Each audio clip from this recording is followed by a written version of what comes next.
Bismillahirrahmanirrahim. Today my topic of presentation is on endoscopic transcorticular transventricular fenestration of cystic craniopharyngiomas and reservoir placement. So as we all know that the management of craniopharyngiomas is very complex and it usually requires multimodal treatment options.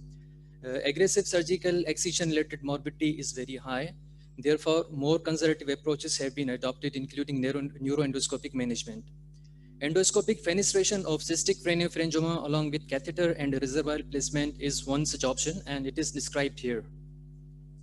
Craniopharyngiomas are benign neoplasm with the malignant behavior, and they accounts for nearly 3% of all intracranial tumors. About 60 to 90% of all craniopharyngiomas, they have got the cystic component. Gross total resection of this tumor is the gold standard surgical treatment, but the preservation of neurological and hypothalamic pituitary function is also an important facet in the management of this complex tumor. Microsurgical resection and endoscopic cyst fenestration along with infracystic catheter placement of the Ommaya reservoir are commonly performed surgical techniques. Transcortical transventricular fenestration along with the reservoir placement has gained acceptance as a safe minimal invasive treatment alternative to the resection. In this case series, we have included 5 cases. In those cases, all cases we performed transcortical transventricular fenestration along with the placement of the catheter and reservoir. And these cases were performed from January 2019 to 2021, and all cases were performed by single neurosurgeon, Professor Riaz Ahmed Raja. And after the surgery, all patients underwent adjuvant radiotherapy. So now I will describe operative technique. This technique was performed through a pre-coronal approach. The burrow hole was made 1 centimeter anterior to the coronal suture and 3 centimeter from the midline. And dura was opened in a cruciate or a C-shaped fashion. After introducing endoscope through the transcortical, means passing through the contrical, through the ventricles transventricular, we encounter the cystic component of the craniopharyngioма, and that is fenestrated in this technique. After fenestration, we aspirate the content of the cystic craniopharyngioma, that is greenish motile fluid. And after aspiration, we used to irrigate multiple times with the ringer selected. And in this technique, we also take biopsy for the confirmation of the craniopharyngioma. And after that, we place catheter through the endoscope under the endoscopic visualization so that accurate placement can be done in the cavity of the craniopharyngioma. And that catheter, it is connected with the reservoir on the burrow side. So now I will share the video, operative video. Here you can see the inside the cystic craniopharyngioma. Here you can see the greenish fluid content of the cystic craniopharyngioma, and here these are the calcified spots. You can also see the underlying brain tissue.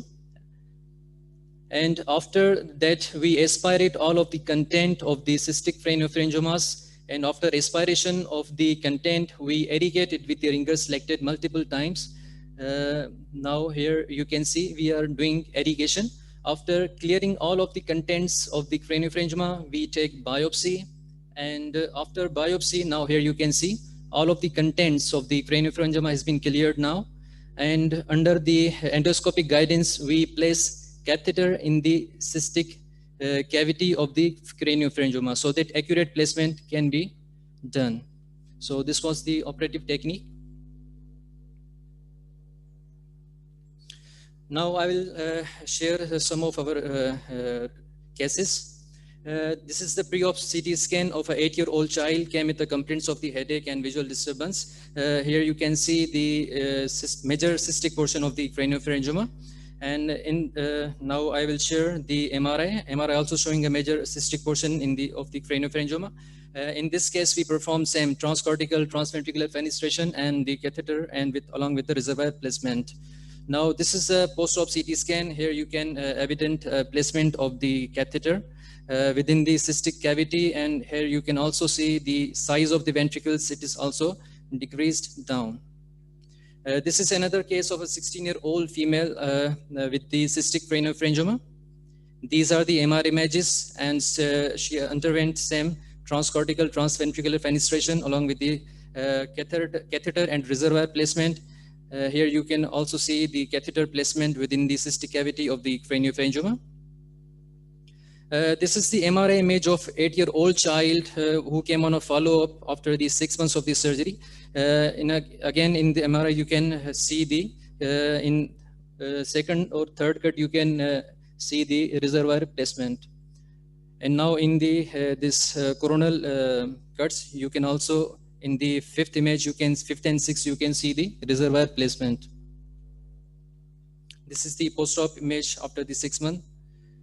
You can see the how we go through the pre-coronal approach.